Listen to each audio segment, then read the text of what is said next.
Good morning, everybody. It's time for another delicious edition of Texas Oatmeal. And it's been a few weeks since I made a video because we really haven't done a whole lot. We actually, since the teddy bear ride or rally or whatever, really haven't done anything. We did get together for a little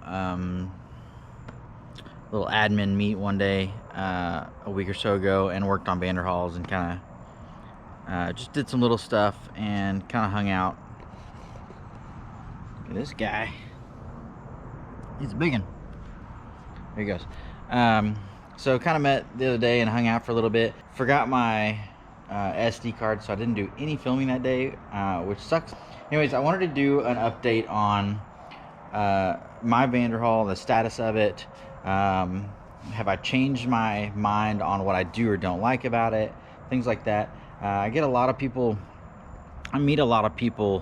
as we do these rides and we go on these big events, when we go to South Dakota or North Carolina or whatever, we've done these things, or just coming across people on the internet that have found my videos, because let's be real, there's not a lot of videos on YouTube or online Vanderhall content outside of ads and stuff. Some dealers that have posted some things, and then obviously a few you guys have posted things, but a lot of people find my videos, and when they find them, they're usually trying to decide on if they're going to buy a Vanderhall. Obviously, that's what a lot of people do. When I shop for cars, I've bought a lot of cars in my lifetime. What do? I get on YouTube and I try to figure out what people like about them or what people don't like about them. So I've done a video. It's one of my highest viewed videos ever. It used to be titled "The 5 Things I Hate About the Vanderhall."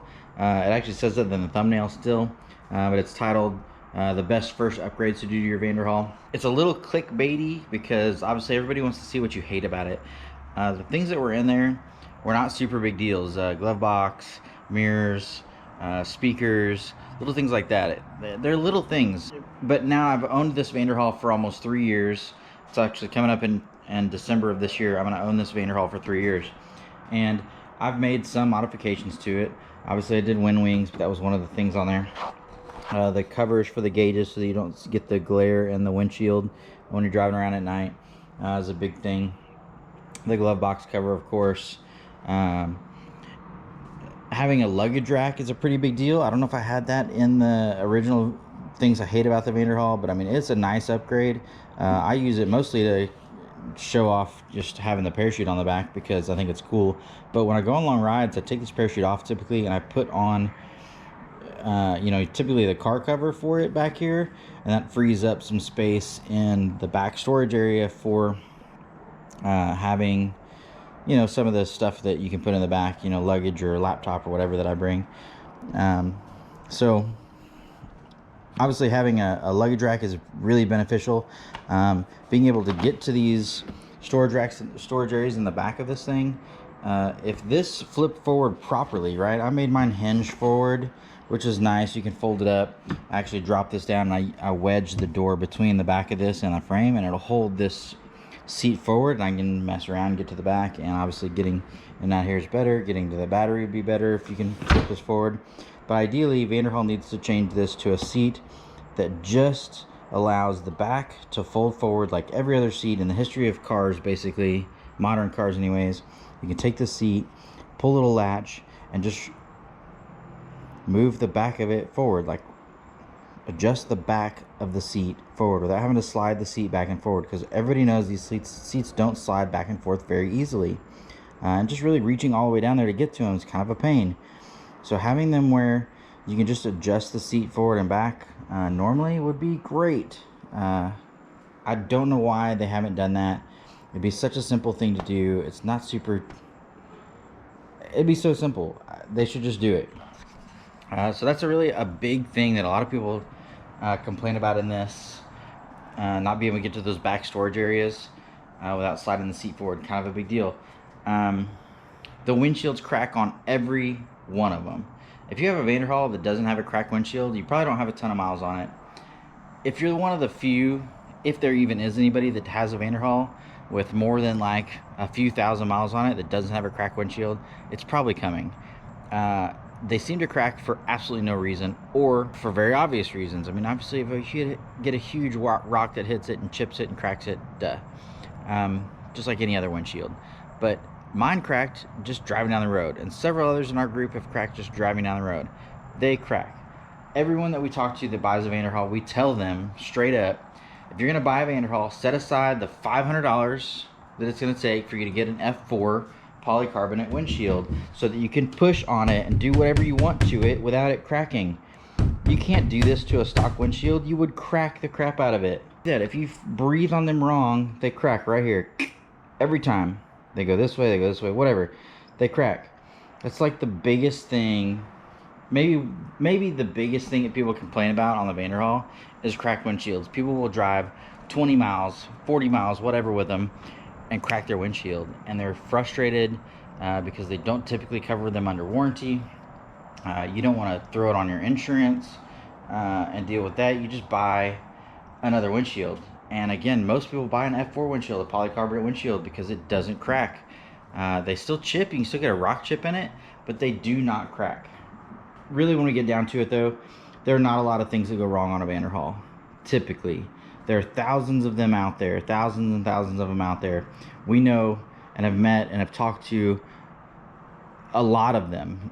I would say maybe half of them that at least our group somehow, some way has contacted, or they've reached out to us or whatever, and we've talked to them about their Vanderhall and what they should do or shouldn't do, or should you buy one to begin with. Every time we get asked that, our answer is yes, buy one.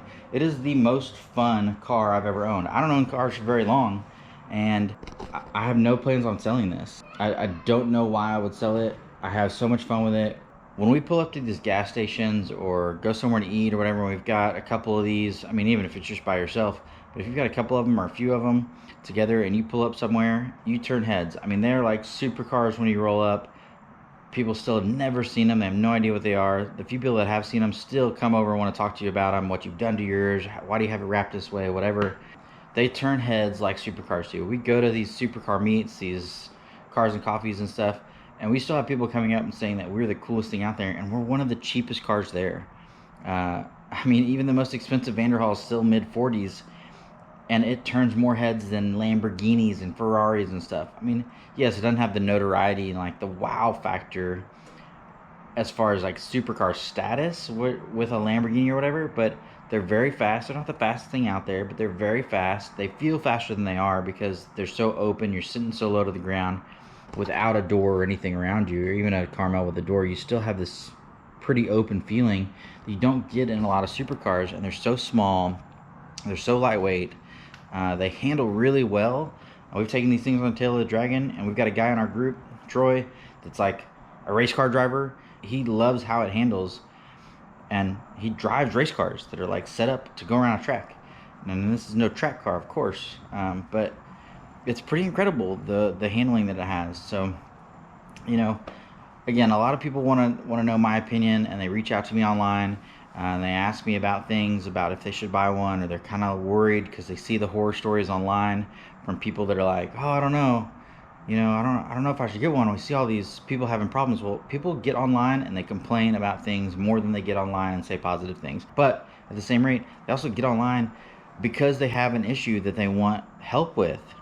And where else are they going to go except online? I mean, that's the beauty of the internet, is you can reach out to people across the world and get your answers to the questions that you have that you don't want to figure out on your own, or you can't figure it out or whatever. Of course you're going to get online, you're going to join the forums that are for these cars, and you're going to ask those questions. That doesn't mean you hate the car. That doesn't mean you're going to sell the car. You just need help with it. And I mean, that's what we're here for. I mean, we help so many people with their questions with these cars, at least as best we can, and if we can't answer it, somebody online probably can. It's very rare that you have to reach out to Vanderhall directly for something. And honestly, good luck, because it's kind of hard to do. Sorry, Vanderhall. I mean, it's kind of the truth. A lot of people feel that they cannot reach out to you directly, which you can't reach out to Chevy or Ford typically directly. You go to a dealer. But the dealer network for a Vanderhall is the biggest downfall. The dealers have no idea what they're selling. Some of them that do are great, but most of the dealers have no clue what they're selling. They're just selling the car, and they see you later, and they don't know how to help you. Maybe not that they don't want to help you, but they have no idea how to help you, because this is not a motorcycle. This is not a side-by-side. This is essentially a car. And these dealers don't have mechanics that work on cars. Some of them don't know how to change the oil in it, and it's so simple. It's the same as changing oil on a car, but they have no idea how to do it. They change oil in their bikes, their side-by-sides, and they don't even touch this. They have no idea. And it's sad because the dealer is, for some people, the only way to get help. If you're not going to wrench on it yourself, you're going to go to the dealer, and if your dealer doesn't know what they're doing, you're not going to have a good experience with a Vanderhall. That's just how it is. So, should you buy a Vanderhall? Absolutely. If you want to be the talk of the neighborhood, you want to be one of the coolest guys at your Cars and Coffee for relatively inexpensive toy, get one.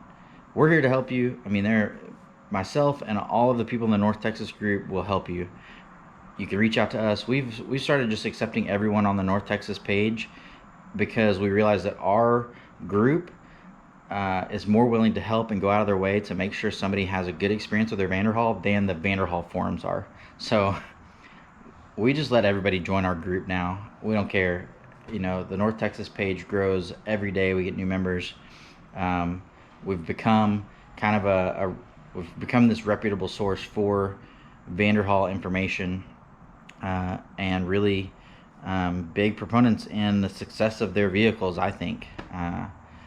You know, I'm not looking for anything from Vanderhall. They don't pay me to say any of this. I've spent my hard-earned money on this, as everyone else has. If you're thinking about it, if you're wanting one of these, if you're thinking about a Slingshot or a T-Rex or a Vanderhall, buy the Vanderhall. We've had people go from Slingshots to Vanderhalls, and they're like, we'll never go back to Slingshot.